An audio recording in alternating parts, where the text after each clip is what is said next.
Apreciados hermanos y amigos, vamos a continuar con nuestra meditación acerca del Evangelio del Señor. Y voy a leer en el Evangelio según Mateo, el capítulo 28, desde el versículo 18 hasta el fin. Dice así: Y Jesús se acercó y les habló diciendo: Toda potestad me es dada en el cielo y en la tierra. Por tanto, id y haced discípulos a todas las naciones, bautizándolos en el nombre del Padre, y del Hijo, y del Espíritu Santo, enseñándoles que guarden todas las cosas que os he mandado. Y he aquí, yo estoy con vosotros todos los días hasta el fin del mundo. Amén. Vamos a seguir considerando este mandato del Señor tan solemne, tan importante que acabamos de leer aquí en este Evangelio. Lo que hoy vamos a ver acerca del Evangelio del Señor es la plenitud con que fue encomendada su predicación. Porque mucho depende a veces cómo se nos manda, qué se nos dice al ser enviados, dónde, cómo, cuándo. Surgen preguntas e interrogantes. Y la primera cosa que vamos a ver en este mandato solemne del Señor son que 4 veces se registra la palabra todo. Y eso es lo que vamos a ver porque es importante. En primer lugar, toda potestad me es dada en el cielo y en la tierra. Toda. He dicho 4 veces la palabra todo o toda. Toda potestad me es dada en el cielo y en la tierra. Aunque fue clavado en el madero nuestro Señor, en debilidad, porque fue sometido, llevado, vejado, fue clavado en debilidad, pero el Señor vive por el poder de Dios. Así leemos en 2 Corintios 13:4. Él vive por el poder de Dios. El que renunció a todo, humillándose hasta el polvo, anonadándose a sí mismo, ahora ha recibido del Padre toda autoridad y poder. Así dice, y hemos leído: toda potestad me es dada en el cielo y en la tierra. Por tanto, id. ¿Quién tiene toda potestad e imparte su potestad? Tiene la autoridad para decir: por tanto, id. Gracias a Dios, que quienes lo hemos entendido así, con la autoridad del Cristo resucitado, con la autoridad que Él nos da, salimos al mundo para predicar el Evangelio. En el versículo 19 dice: haced discípulos en todas, otra vez la palabra todas, todo o todas, en todas las naciones. Haced discípulos en todas las naciones. El contenido del mensaje es uno: Cristo. Porque leemos en Hechos 4:2, enseñaban y anunciaban en Jesús la resurrección de entre los muertos. Y más adelante leemos en el capítulo 9, verso 20, enseguida el que fue convertido en el camino a Damasco, Saulo de Tarso, una vez que recibió la vista, porque quedó ciego por la visión del Cristo resucitado, enseguida predicaba a Cristo. Dice en el capítulo 9 de los Hechos, versículo 2.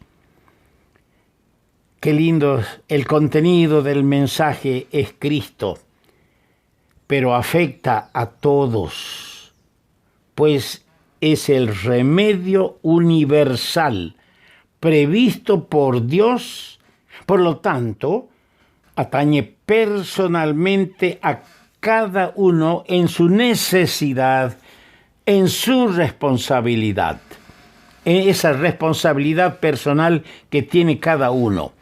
Se lee en Marcos el capítulo 16, el versículo 20, y ellos saliendo predicaron en todas partes. Y en Colosenses capítulo 1 el apóstol Pablo escribe en el versículo 23 el Evangelio, el cual se predica en toda la creación. Los discípulos, cuando se despidieron del Cristo resucitado que fue recibido arriba en gloria, salieron y predicaron en todas partes. Y el apóstol Pablo dice que este evangelio se predica en toda la creación. ¿Por qué? Están obedeciendo el mandato del Cristo resucitado. Es el evangelio del Señor. Él les ha dicho: id y haced discípulos a todas las naciones, en todas partes. La tercera vez que aparece esta palabra dice: enseñándoles, verso 20, que guarden todas las cosas que os he mandado. La tercera vez que aparece la palabra todos. ¿Qué es? Que debemos enseñar, los que predicamos, que se guarden todas las cosas que Él ha mandado. La doctrina no es enseñanza de aplicación parcial. La doctrina es un conjunto armónico donde el Señor ha encerrado en su sabiduría lo que el hombre natural no percibe, porque es sabiduría espiritual revelada por el Espíritu Santo y recibida por el creyente por la fe.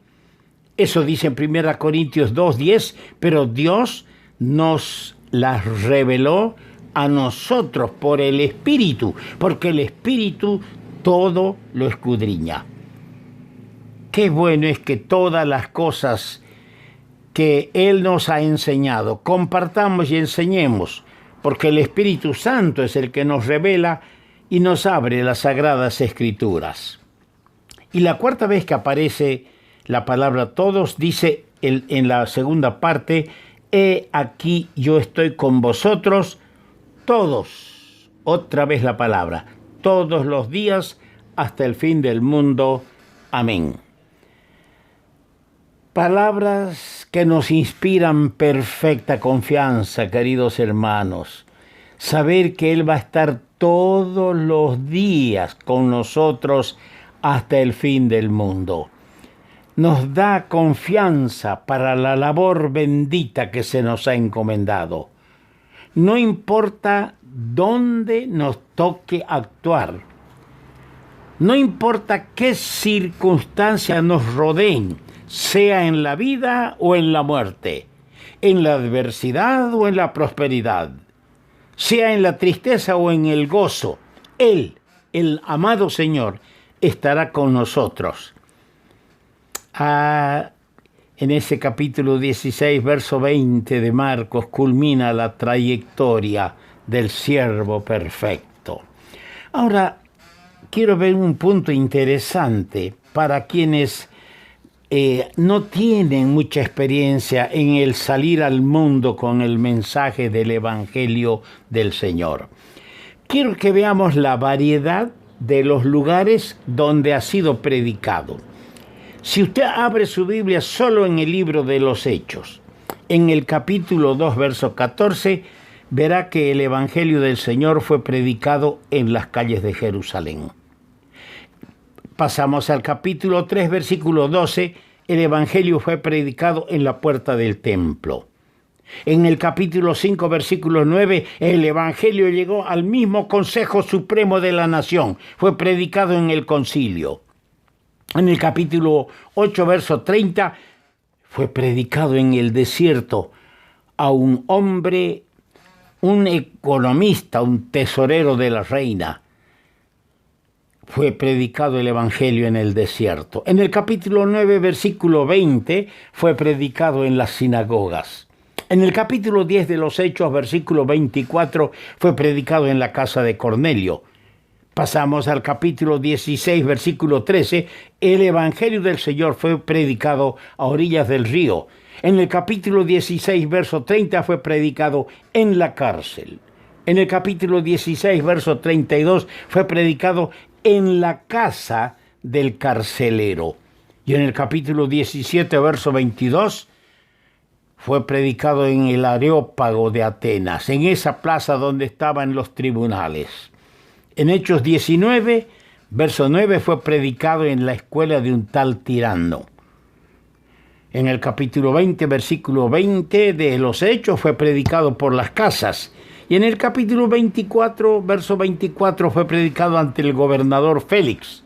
En el capítulo 26, verso 1, ante el rey. Mire el Evangelio. En el desierto, en las casas, fue predicado al gobernador, al rey Agripa. Y en el capítulo 28, último capítulo de los Hechos, versículo 30, fue predicado en una casa alquilada. La manera como los primitivos predicadores del Evangelio usaron de lugares y oportunidades para anunciar las buenas nuevas de salvación nos dan un claro ejemplo de cómo debe redimirse el tiempo y aprovechar cada puerta que el Señor abre para que testifiquemos. Si nos ceñimos nosotros al mandato del Señor, el mensaje del Evangelio no será nunca demostración de sabiduría humana. No será nunca una exposición de pensamientos propios. Más bien se limitará a predicar a Cristo, a ensalzar su nombre, a ensalzar su obra. Por otro lado, jóvenes hermanos que predican la palabra, no debemos apresurarnos a esperar resultados. Debemos dejar eso con el Señor, con Dios, y limitarnos nosotros a cumplir humildemente y con fe en el poder de la palabra, porque a su tiempo vamos a cosechar, y lo hemos experimentado, hermanos. Hay lugares donde por 30 años hemos predicado sin ver fruto, y de repente se abrieron hermosas flores por todos los hogares de almas preciosas que por fin se rindieron a Cristo y a su Evangelio. Qué bueno es el Señor con nosotros. No nos desanimemos en predicar el Evangelio del Señor.